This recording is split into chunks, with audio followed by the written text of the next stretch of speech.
कुछ करके दिखाना है, आगे जाना है, खुद को कीमती बनाना है, दुनिया को दिखाना है, कुछ करके दिखाना। वेलकम फ्रेंड्स, मैं हूं निसार और आज मैं आपके लिए एक और इन्फॉर्मेटिव वीडियो लेके आ गया हूं जिसमें मैं आपसे शेयर करूंगा कि मेरे पास एक Redmi Note 10 Pro है जिसमें UFS चिप लगी हुई है। और आज मैं लाइव आपको बताऊंगा कि हम F64 की मदद से इसमें कैसे फ्लैशिंग कर सकते हैं, कैसे ENG RAM इंस्टॉल कर सकते हैं। काफ़ी ज़्यादा दोस्त के क्वेश्चन थे कि हम इसको फ्लैश करते हैं, फ्लैश होने के बाद या तो IDL पोर्ट ही शो करवाता है या फिर हमारा रीबूट होता रहता है और ऑन नहीं होता। तो चलिए गाइस वीडियो शुरू करते हैं। शुरू करने से पहले अगर आपने मेरे चैनल को सब्सक्राइब नहीं किया तो सब्सक्राइब करें और बेल आइकन को प्रेस कर दें। गाइस क्योंकि लाइव काम करते हुए UFS चिप का मैं निकालूंगा, लगाऊंगा, सफाई करूंगा तो काफ़ी ज़्यादा टाइम लग जाता है। तो वीडियो मैं शॉर्टकट में बनाऊंगा, सिर्फ आपको ये बताना है कि F64 में स्पीड हमारी कितनी आती है, कितने फास्टली हम काम कर सकते हैं। और जब ENG RAM लगाते हैं तो सेट EDL पोर्ट पे क्यों जाता है या फिर वो रिकवरी पे क्यों रिबूट होता है, उसका क्या सोल्यूशन है। बिल्कुल इजी ट्रिक्स हैं। तो ये देखें मैंने UFS चिप जो है वो ऑफ कर ली हुई है और UFS चिप के बाद ये चेक करें हमारी जो UFS चिप है वो भी साफ़ है और UFS चिप की प्लेस मैंने आपको शो करवाई थी वो भी हमारी सक्सेसफुली साफ़ है। तो इस तरह आपने अच्छे से सफाई कर लेनी है। अब मैं इसको करता हूँ रीबॉल और रीबॉल करने के बाद मैं सॉकेट में लगाऊंगा और आपको फ्लैश करने के बाद लाइव सेट को ऑन करके दिखाऊंगा और हमें एरर क्यों रिसीव होते हैं वो मैं फ्लैशिंग के दौरान बताता हूँ। तो गाइस ये चेक करें हमारी UFS चिप रीबॉल हो चुकी है। अब मैं इसको सॉकेट में लगाता हूँ और इसकी फ्लैशिंग स्टार्ट करता हूँ। तो गाइस ये चेक करें मैंने इसमें अपनी चिप लगा दी है और इसको हम ऑफ़ करते हैं और अब PC की स्क्रीन पे चलते हैं। वहाँ पे देखते हैं F64 बॉक्स ओपन करके कि वहाँ पे हमारी UFS चिप डिटेक्ट कर गई या नहीं। यहाँ पे गाइस आपने ISP अगर लगा रहे हैं तो फिर ISP लगाना, नहीं तो चेक हटा देनी है। तो ये देखें मैंने यहाँ से ISP की चेक हटा दी।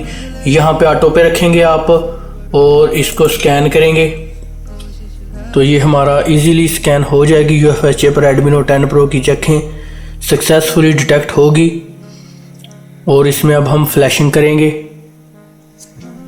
तो बाकी चलते हैं हम अब PC की बड़ी स्क्रीन पे, वहाँ पे इसकी सारी डिटेल चेक करेंगे।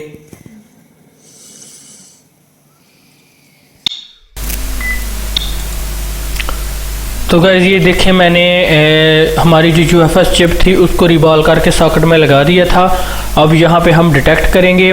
अगर आपका ISP है तो यहाँ पे ISP करेंगे, अगर ISP नहीं है अब हमने डायरेक्ट चिप लगाई है तो इसको ऑटो पे ही आपने रहने देना है। तो ये जिस गियर में सपोर्टेड होगी उसमें कनेक्ट हो जाएगी। लेकिन अगर आपकी जो लो गियर में कनेक्टेड हो, ये देखें यहाँ पे, ये देखें PWM गियर 1 सबसे लो स्पीड वाला ये गियर है, इससे ऊपर ये जाता है PWM 7 G7। अगर इसमें आप ये इसमें नॉर्मल स्पीड रहती है और जो हाई स्पीड के गियर हैं वो ऊपर है, ऑटो से ऊपर HSG1 HSG2 आपकी जिसमें सपोर्टेड होगी ना, अगर आप ऑटो पे रखेंगे तो उसमें डिटेक्ट हो जाएगी। तो ये देखिए मैं इधर से डिटेक्ट करता हूँ। सबसे पहले आपने अपनी UFS चिप को डिटेक्ट कर लेना है, फिर ही उसमें फ्लैशिंग होगी। तो ये देखिए हमारी UFS चिप डिटेक्ट होगी। अब देखते हैं कि ये हमारी कौन कौन से गियर में सपोर्टेड है। जिस हिसाब से आपकी चिप सपोर्टेड होगी उस हिसाब से आप कोई भी नंबर चूज करके उस गियर में कनेक्ट कर सकते हैं। जितनी स्पीड के गियर पे कनेक्ट करेंगे उतनी ज़्यादा स्पीड होगी इसमें। तो ये देखें इसमें FRP लॉक भी एक्टिव है। तो इसका मैंने टेम्परेरी बूट ऑर्डर ये देखें DFT से करने की कोशिश की लेकिन नहीं हुआ और ना ही ये फ्लैशिंग हुआ। तो इसलिए मैं F64 की मदद से इस पर ENG RAM राइट कर रहा हूँ। तो गाइज़ ये देखें हमारा सारा सेट डिटेक्ट हो चुका। तो उसके बाद जो हमारी UFS चिप है यहाँ पे देखें ये सबसे बड़ा लून 0 होता है हमारी Qualcomm की UFS में। MTK में जो है वो उसमें भी जो हमारा लून 2 होता है ना, वो सबसे बड़ा लून होता है। आप खुद देख लिया करें, यहाँ पे जो लून आपका सबसे बड़ा हो उसमें आपने सेलेक्ट करके फ्लैश फाइल करनी होती है। लेकिन ये बॉक्स कंप्लीट AI है तो आप जिसमें भी सिलेक्ट करेंगे ऑटो करेक्ट हो जाएगी। लेकिन फिर भी आप अपनी तरतीब से ही काम किया करें। तो Qualcomm की फ्लैशिंग कैसे करते करते हैं, क्योंकि MTK की मैंने बताई हुई है। मैंने काफ़ी ज़्यादा वीवो के और भी मीडियाटेक के फ़ोन किए हुए हैं, तो मेरे चैनल की डिस्क्रिप्शन में जाएँ, वहाँ पर मैंने प्ले लिस्ट बनाई हुई है। तो मेरे चैनल में प्ले लिस्ट मौजूद है, मेरी वीडियो की इस डिस्क्रिप्शन में भी मौजूद होगा लिंक। मेरी सारी वीडियोज़ आप देखें, आपको काफ़ी कुछ सीखने को मिलेगा। तो आज मैं कोलकॉम की वीडियो बना रहा हूँ ताकि आपको कोलकॉम का भी पता चल जाए, इसको कैसे फ्लैश कर सकते हैं, कोलकॉम में कौन कौन से एरर आते हैं और क्यों हमारा सेट कंप्लीट नहीं ऑन होता, क्यों हमारा सेट बार बार रीबूट होता रहता है, क्यों वो EDL पोर्ट पे चला जाता है। तो यहाँ से आपने इसका तरीका कंप्लीट जानना है आज मुझसे इंशाल्लाह। तो ये देखें हमारा जो इधर देखते हैं हमारा कौन कौन से गियर में सपोर्टेड है। तो ये देखें हमारा जो है वो हाई स्पीड गियर 1, 2 और 3 में भी सपोर्टेड है, और जो हमारे जो स्मॉल गियर हैं वो सारे सपोर्टेड हैं। तो इसका मतलब है ये देखें इस पे ऑटो गियर देखें हाई स्पीड 5 भी है, क्योंकि जो बड़ी UFS हैं वो हाई स्पीड गियर 5 भी सपोर्टेड करती हैं। तो आज मैं लाइव आपको इसकी स्पीड भी चेक करवाऊँगा और इसमें फ्लैशिंग का मेथड भी बताऊँगा। तो ये देखिए ऑटोमेटिकली हमारी गियर 3 में कनेक्ट हुई। तो ये देखिए यहाँ पे लिखा हुआ कि ये हाई स्पीड गियर 3 में कनेक्ट हुई है। तो ये इतने गियर सपोर्टेड थी, तो इनमें से कोई भी चूज़ करके आप किसी भी गियर में काम कर सकते हैं। सब में एक ही काम होगा, बस स्पीड का फ़र्क होगा। तो सबसे ज़्यादा जो हमारी स्पीड होती है वो गियर 3 में होती है, उसके बाद गियर 2 में, फिर गियर 1 में। तो आस्ता आस्ता इस तरह कम होगी। तो हमारी गियर 3 में ऑटोमेटिक कनेक्टेड है, जो कि सबसे ज़्यादा फास्ट स्पीड है। तो देखिएगा कितनी फास्ट हमारी फ्लैशिंग होगी। तो ये सारे आपने देख लिया। अब आपको मैं बताता हूँ कि आपने इस पे कोलकॉम सेट में, अगर आप रेडमी का सेट कर रहे हैं और भी कोई कोलकॉम का सेट कर रहे हैं, सबसे पहले आपने सिक्योरिटी बैकअप लेना होता है। यहाँ पे आप बैकअप पे चेक लगाएंगे ना, तो आपका सिक्योरिटी बैकअप लेने हो जाएगा। तो ये बैकअप लेके फिर आपने सारे लून को अरेज करना है। यहाँ पे आप डिस्क्रिप्टर पे आएंगे, कॉन्फ़िगरेशन पे आएंगे, यहाँ पे लून अरेज करने का ऑप्शन है। तो सारे लून अरेज करके फिर आप फ्लैशिंग कर सकते हैं। उसके बाद आपका सेट कम्प्लीटली ऑन होगा, नहीं रीबूट होगा। लेकिन अगर आप जो है वो डायरेक्ट ही इसको फ्लैश कर देते हैं तो फिर आपको प्रॉब्लम फेस करना पड़ सकती है। या तो EDL मोड में चला जाता है, या सेट आपका लोगो पे स्टक रहता है, या बार बार रीबूट होता रहता है। तो अगर आपका रेडमी का सेट है तो उस पर आपने ENG ROM इंस्टॉल की है, तो फिर आपने फास्ट मोड में एक दफ़ा दोबारा से फ्लैश करनी होती है, तो कन्फर्म आपका सेट ऑन हो जाता है। तो अगर आप सारे लोन अरेज करके करेंगे तो आपकी सिक्योरिटी वाइप हो जाती है। इसलिए मैंने आपको कहा कि सिक्योरिटी का बैकअप फिर आपने पहले ले लेना है। तो ये मेरा रेडमी का सेट है, तो इसमें मैं जो है वो लोन अरेज नहीं करूँगा, डायरेक्ट ही लोन 0 में एक पार्टीशन को सिलेक्ट करूँगा, जो हमारी फ्लैश फाइल है। तो इसमें देखें मैं आपको यहाँ पर समझाता हूँ। ये देखें हमारा मल्टी प्रोग्राम, अगर सिंगल प्रोग्राम पे होगी तो एक रॉ प्रोग्राम को आप सेलेक्ट करेंगे। हमारे जो पुराने मोबाइल वो करते थे ना, उसमें एक रॉ प्रोग्राम हुआ करता था और उसमें सारी पार्टीशन के नेम लिखे होते थे। तो एक ही सिलेक्ट करने के बाद, एक ही पैच वर्ड सेलेक्ट करने के बाद वो फ्लैश हो जाता था। तो कितने मेरे बंधु का क्वेश्चन था, मेरे गाइज का, तो जो मेरे यूट्यूब के कस्टमर हैं उनका, तो वो कहते हैं कि जी हम रेडमी का सेट फ्लैश कर रहे हैं और भी फ्लैश कर रहे हैं तो हमारा सेट ऑन नहीं होता, करप्ट हो जाता है, EDL पोर्ट पर चला जाता है। भाई वो आप सिंगल प्रोग्राम पे कनेक्ट किया होता है, आप सेट में देखा करें उसमें प्रोग्राम कितने हैं। जैसे मेरा रेडमी के सेट है उसमें काफ़ी ज़्यादा प्रोग्राम होंगे। तो आजकल सेट 5-5, 10-10, 8-8 प्रोग्राम पे होते हैं, 6-6, 2-2, जितने भी प्रोग्राम पे हों वो सारे प्रोग्राम आपने सेलेक्ट करने होते हैं। तो ये मल्टी, आपके एक प्रोग्राम है तो एक, अगर ज़्यादा प्रोग्राम है तो मल्टी प्रोग्राम पे करके चेक लगाएंगे तो फिर इंशाल्लाह सारी स्कैटर फाइल की पार्टीशन आएगी, तो कंप्लीटली फ्लैश होने के बाद आपका सेट ऑन होगा। तो कुछ टूल जो है वो हमारे हाई अच्छे होते हैं, महंगे होते हैं, तो वो आप फोल्डर में ही सिलेक्ट करें तो वो खुद बहुत सारे प्रोग्राम उठा लेते हैं। तो ये हमारी DFT का मेथड था। यहाँ पे हम देखेंगे लून 0 में, तो आप किसी भी लून में कनेक्ट कर सकते हैं, इसके जो पार्टीशन है उसको सिलेक्ट कर सकते हैं। देखिए मैं लून 0 में करूँगा, तो ये देखिएगा लून 0 में मैं जाऊँगा। अब हमारी जो फाइल है यहाँ पे होगी, ये देखें हमारी Redmi Note 10 Pro sweet variant की फाइल है। तो इसको मैं यहाँ पे ओपन करूँगा, तो ये देखिएगा यहाँ पे हमारे कितने रॉ प्रोग्राम हो गए। इस तरह भी आप देख सकते हैं, ये देखिए रॉ प्रोग्राम 0, 1, 2, 3, 4, 5, तो इसमें 6 रॉ प्रोग्राम है। तो 6 के रो, इसमें भी 10-15 पार्टीशन होगी, इसमें भी होंगी, इस पर भी होंगी। तो सारी पार्टीशनें अगर आप रॉ प्रोग्राम 0 पे करेंगे तो ये बिल्कुल तरतीब वाइज सारी पार्टीशनों को उठा लेगा। तो अगर आपको कुछ इजी जी टैग था उसमें सारी पार्टीशनों को बारी बारी सिलेक्ट करना था, इस प्रोग्राम को भी, इस पे भी देखें ना, ये 0 है तो 0 पे सिलेक्ट करना है। ये देखें ये प्रोग्राम 0 है। फिर आगे देखेंगे तो प्रोग्राम दूसरा भी होगा। ये देखिए यहाँ से मैं आपको चेक कराता हूँ। ये देखें हमारा देखें लून 1 आ गया, लून 2 आ गया, सारे लून को बारी बारी कनेक्ट करके तो फिर फ्लैश करना पड़ता था। लेकिन इसमें देखिए इसमें ऐसा उन्होंने सिस्टम बनाया, अगर बंदा तरतीब के साथ काम करके एक ही लून को कनेक्ट करे तो ये खुद बहुत सारे लून को उठा लेगा। तो यहाँ पे देखते हैं हम तमाम लून्स को कनेक्ट करके हमारा एक ही लून करेंगे तो वो तमाम लून्स कनेक्ट हो जाएंगे। तो ये देखिएगा, ये इसका सिंपल फ्लैशिंग का मेथड है। ये देखिए मैंने सेलेक्ट किया, अब सारे लून्स में जितनी जितनी पार्टीशन थी सारे लून ऑटोमेटिकली कनेक्टेड हो गए हमारे।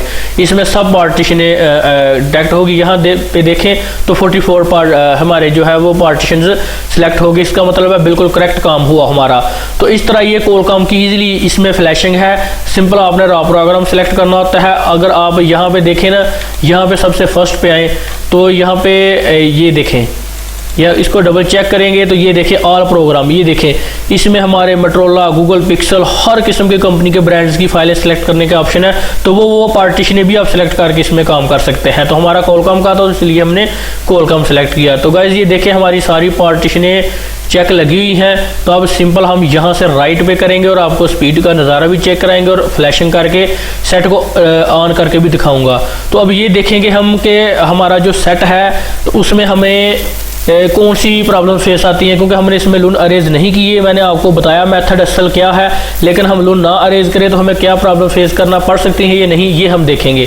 तो अगर हमारा बार बार रीबूट हो तो हमने दोबारा रेडमी के सेट को DFT से किसी और टूल से फास्टबूट मोड में फ्लैशिंग करेंगे तो हमारा सेट ऑन हो जाएगा। तो गाइस देखिए USB से भी 5-10 गुना ज़्यादा स्पीड है इसमें।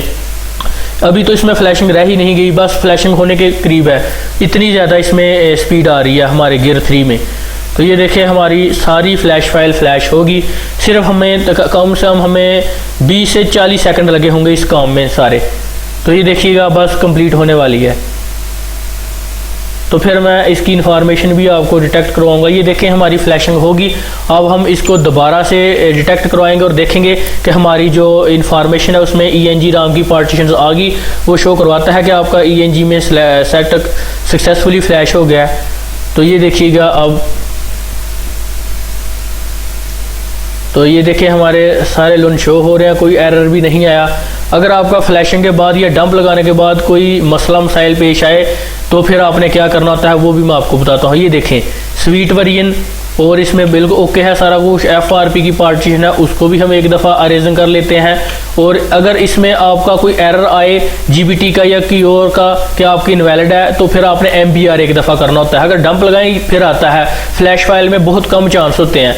तो ये देखें हमारी कंप्लीटली ENG RAM फ्लैश होगी।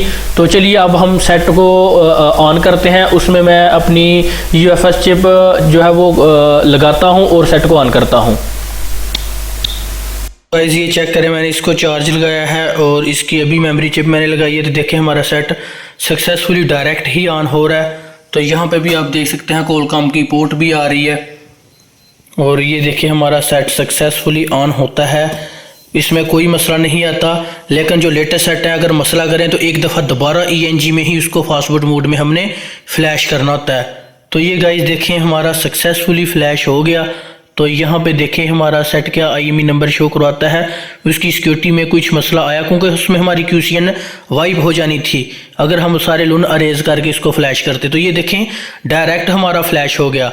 तो फिर भी अगर कोई इशू हो, कुछ कोई और किसी ब्रांड का सेट हो तो सारे लून अरेज करके सिक्योरिटी बैकअप लेके आप किया करें। फिर अगर आप सारे लून इसके अरेज करते और फिर इसको ENG RAM फ्लैश करते तो फिर सारे लून का आप दोबारा बाद में बैकअप लगा लेते तो फिर भी आपकी सिक्योरिटी वापस आ जानी थी।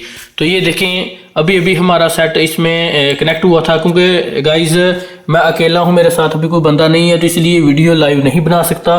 तो ये देखिए अभी मैंने F64 के ऊपर इसकी फ्लैशिंग की थी और 2 मिनट में हमने इसकी जो UFS चिप है वो लगाई और हमारा सेट देख लें कन्फर्म ऑन हो गया। तो इसका जो है वो अगर आपका IME नंबर करप्ट हो जाए या कोई मसला मसाइल बन जाए, आपको ओरिजिनल सिक्योरिटी का नहीं पता, तो इसमें आपने RSA करना होता है। तो RSA में इसके आपने या तो 100K की रेजिस्टेंस लगानी होती है या 233K की। तो आप देखना होता है कि इसका कैमरा कितने मेगापिक्सल का है, तो वो देख के ही आपने इसके ऊपर काम करना है और फिर बाद में आपने इसके ऊपर ओरिजिनल ग्लोबल फाइल लगाएंगे तो इंशाल्लाह आपका प्रोसेस ओके हो जाएगा। तो ये थी आज की हमारी वीडियो जिसमें मैंने आपको कम्प्लीटली गाइड किया कि आपने F64 के साथ ENG RAM या ग्लोबल फाइल से कोई भी कोलकॉम का सेट हो, तो UFS चिप हो या eMMC हो, तो उसमें आपने फ्लैशिंग कैसे करनी है। तो ये थी हमारी कोलकॉम की UFS की फ्लैशिंग और जो हमारी होगी ना कोलकॉम की eMMC, तो उसमें हमने सिंपल बूट ए बूट बी होगा और उसके बाद हमारा यूज़र एरिया होगा, तो उसमें आपने फाइल सेलेक्ट करनी है XML 0 की, तो फिर भी आपका सारा काम यही है। सिंपल पार्टीशन आगे पीछे होंगी। और UFS जो MTK है और EMMC जो MTK है वो मैंने V23E की भी वीडियोस बनाई हुई है, और भी मेरी वीडियोस मौजूद हैं तो वो आप देख सकते हैं। तो थैंक्स फॉर वाचिंग गाइज, फिर मिलेंगे नेक्स्ट वीडियो में नेक्स्ट टॉपिक के साथ। और मैं अभी आपको एक दफ़ा इसकी इंफॉर्मेशन भी शो करवा देता हूँ कि हमारा सेट जो है वो ENG में इंफॉर्मेशन शो करवा रहा है। देखें, मुकम्मल इंफॉर्मेशन शो करवा रहा है। तो ENG राम अगर लगा के कोई भी फ्लैश फाइल लगाएंगे तो आपका सिस्टम डिस्ट्रॉयड नहीं आएगा, लेकिन अगर आप डायरेक्ट ही ग्लोबल डाउनग्रेड फाइल लगाएंगे तो आपका सिस्टम डिस्ट्रॉयड आ जाता है। तो थैंक्स फॉर वाचिंग गाइज, फिर मिलेंगे नेक्स्ट वीडियो में नेक्स्ट टॉपिक के साथ।